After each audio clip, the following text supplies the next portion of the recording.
Here are 5 mistakes that I made using the Maffetone method when I first started off. If I was just getting into the sport and I was going to use the Maffetone method, there's a number of things that I would do very differently than I did the first time.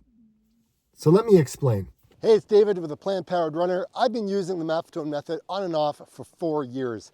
I've run a marathon, half marathon, 10Ks, and an ultra marathon using this method.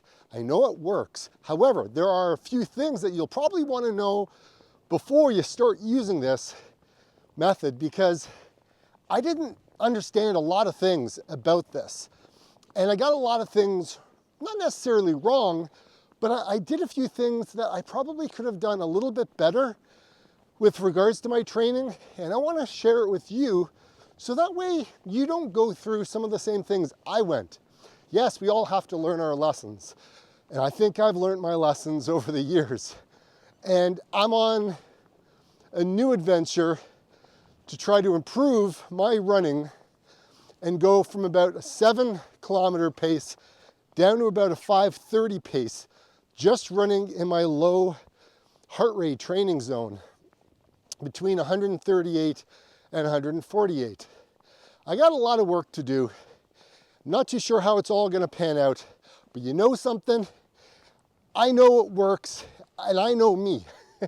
And I know my triggers, and I know what sets me off when it comes to training and the pitfalls that I'm going to go through. Here are the 5 things that I would do differently if I was starting off using this method for the very first time, or maybe the second time around. The first thing is I would not neglect strength training.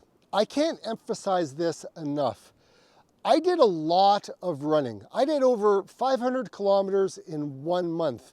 I did over 4,000 kilometers in 1 year, and it kind of broke my body.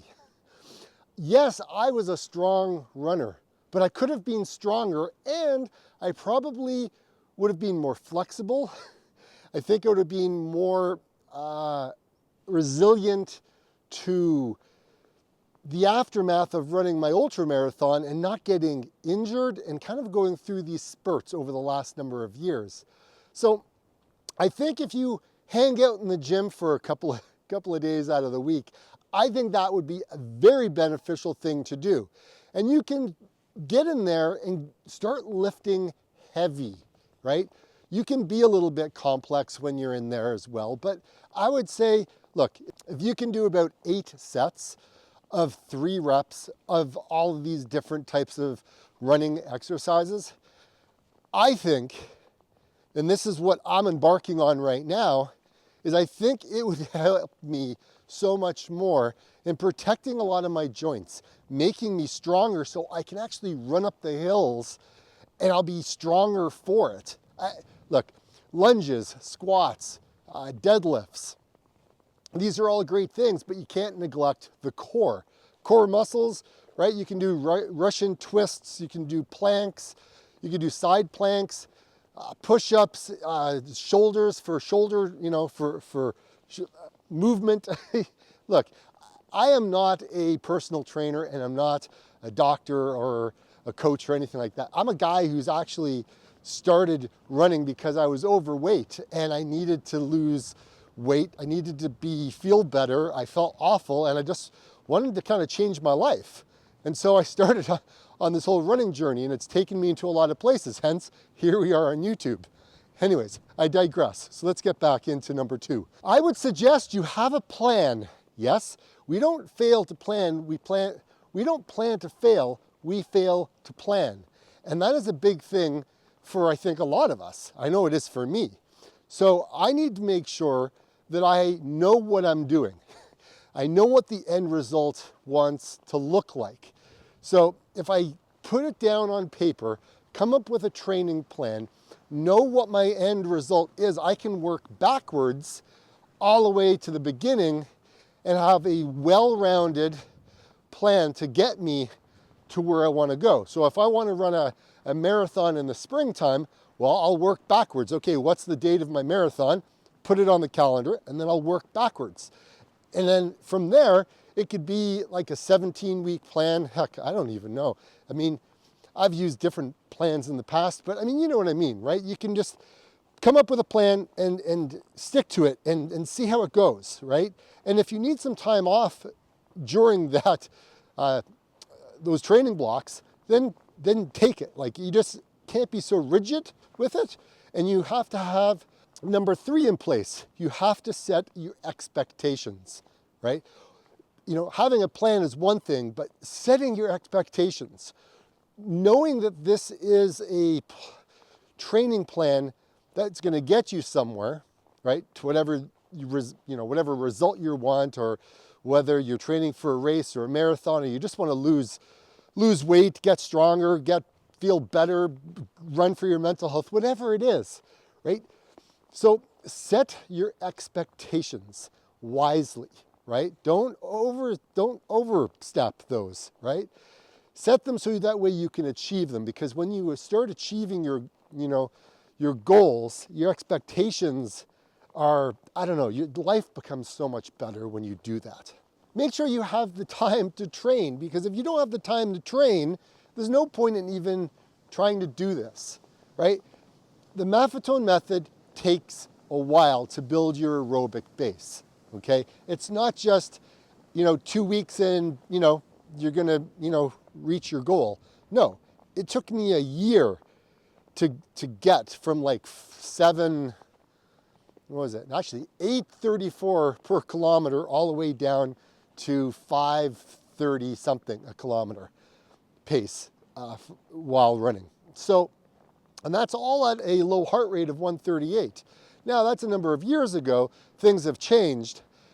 So yes, the Maffetone method does take time, and it also includes speed work. So it doesn't just mean that you're running slow for like 6 months, right? It can be, just depends on where your aerobic fitness is, right? If you don't have a lot of aerobic fitness in place, then you're gonna struggle, right? You're gonna have to start from ground zero and slowly work your way through it, like I did the first time.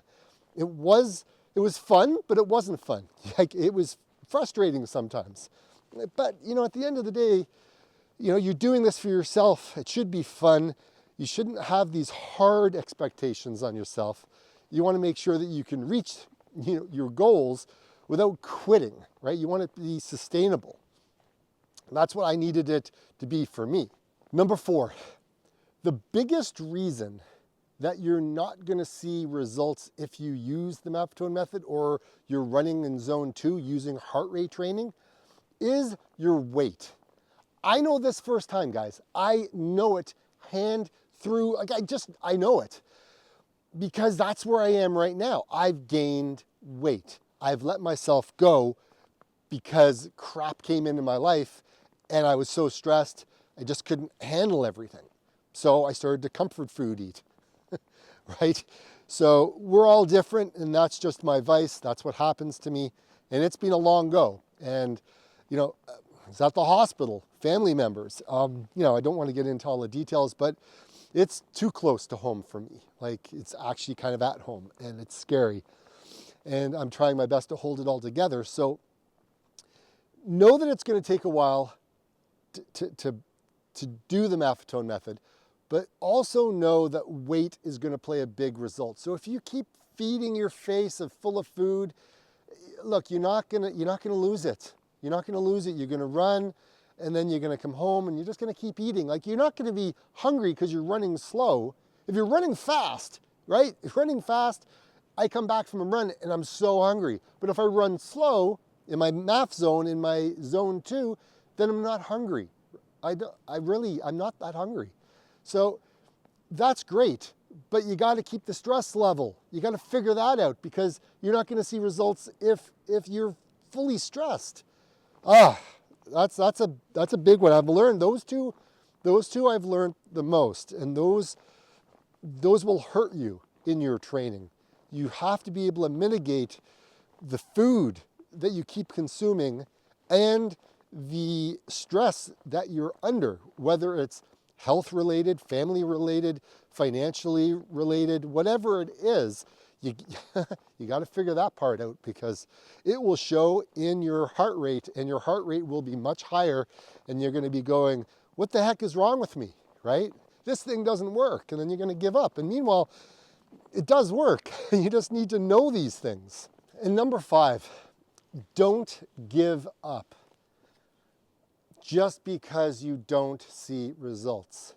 I want you to think about what's going on, write a journal, so that way you can understand what you're eating, what your training looks like, what kind of stress you've been under, right? Like, write a journal, right? And if you have those 4 things in your journal, you can talk about what you're going through, and it really does help. I mean, I know it helped me, right? Because having the time to do this, there's a time commitment part of it.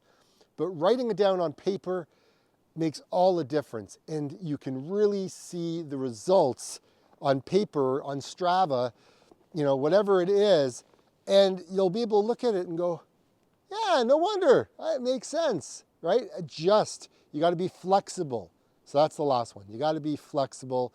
You got to be able to adjust to circumstances that come along your way, and just don't give up, because I know it works. So like I always say, get out and run. We'll see you on the next one, because I plan on achieving my goals. I just got to keep at it. See you on the next one, guys.